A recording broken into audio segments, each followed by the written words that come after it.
Okay, part 3. So coming back to this dn dt equals r times n sub t, we can also say that that is, if we're ignoring immigration and emigration, this is also equal to b minus d. And if we let b, little b, equal the instantaneous birth rate,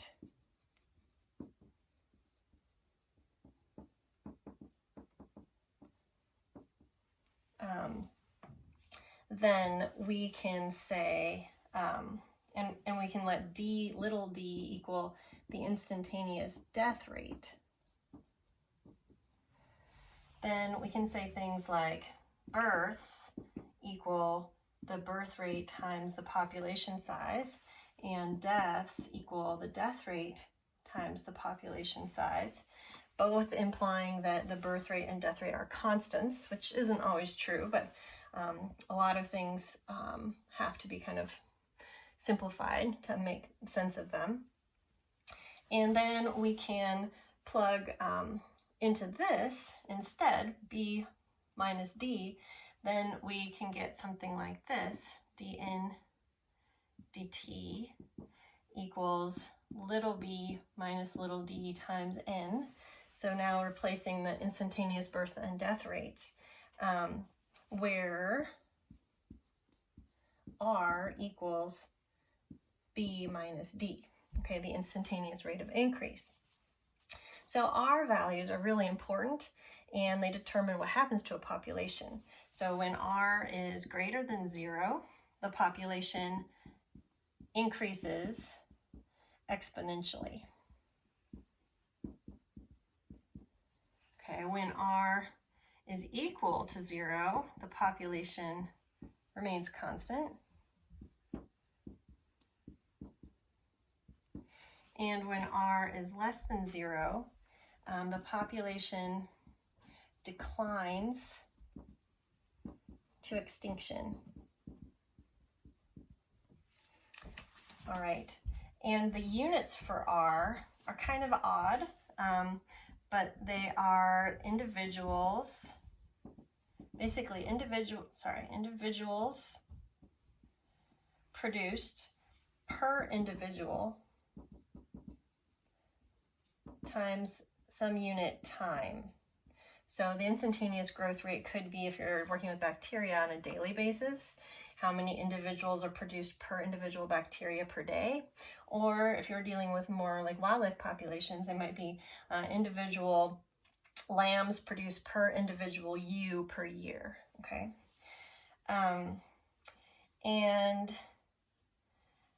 This, again, you know, just to kind of be clear, this is the model of exponential growth. And if we know what happens when we integrate this, we get the model that allows us to predict future population sizes. But something that's also cool is that we can use what we know so far to calculate what's called the doubling time. And so the population size at the time it takes to double the population, which we'll call T double, equals 2 times the initial population size n sub 0. And if we replace this n sub 0 with, I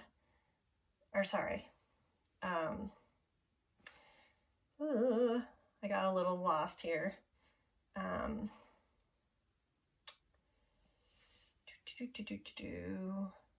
Oh, basically if we say, well, 2 times the population size equals this n sub 0 times e to the r. Now instead of t, the time for t doubling, okay, then we can solve further to see 2 is equal to e to the r t double, and then the ln of 2 is equal to r t double, and the t doubling time, So the time it takes for a population to double is equal to the ln of 2 divided by r. Okay, so I was basically just trying to derive this. I was a little sloppy. Hopefully you could follow me, or at least you can follow the math. So the larger the r, the shorter the doubling time. And keep in mind that that you can solve for how many years it will take for the population to double using this calculation, which is something you'll get to practice in the homework questions. Okay, so among populations and among species, R varies considerably. So smaller bodied organisms tend to grow faster and to double faster.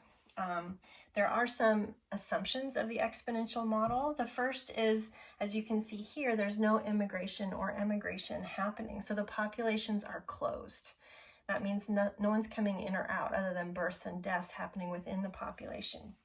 There are more complicated models that include immigration and emigration, but we're not going to cover them quite yet.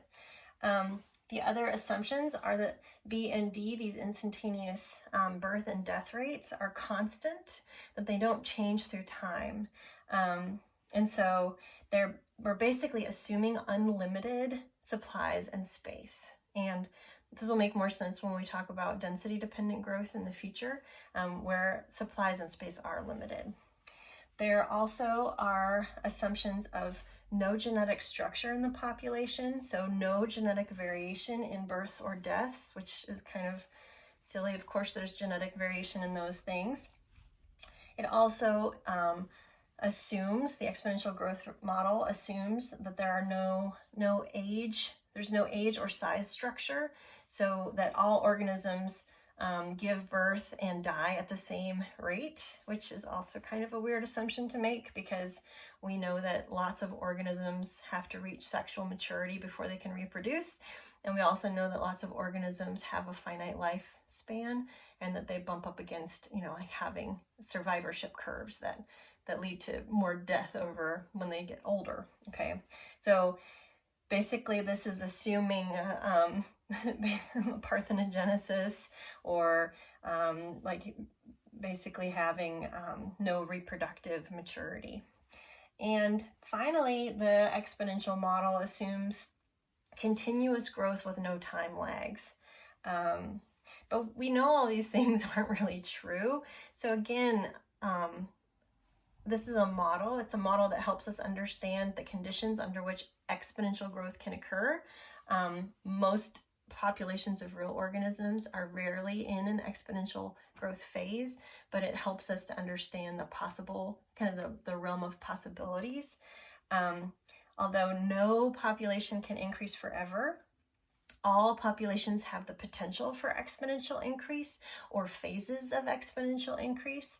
And so it's really helpful to understand it. I think this is a really great place for you to hear this statement again, if you haven't heard it before, that all models are wrong, right? But some are useful. So this is a useful model. It's most likely wrong in most applications of it, but with things like bacterial growth, we certainly can see phases of exponential growth until we hit the point where resources start to limit things. And we'll talk about those conditions next week. I have more though, so don't go away. Another lecture coming up next.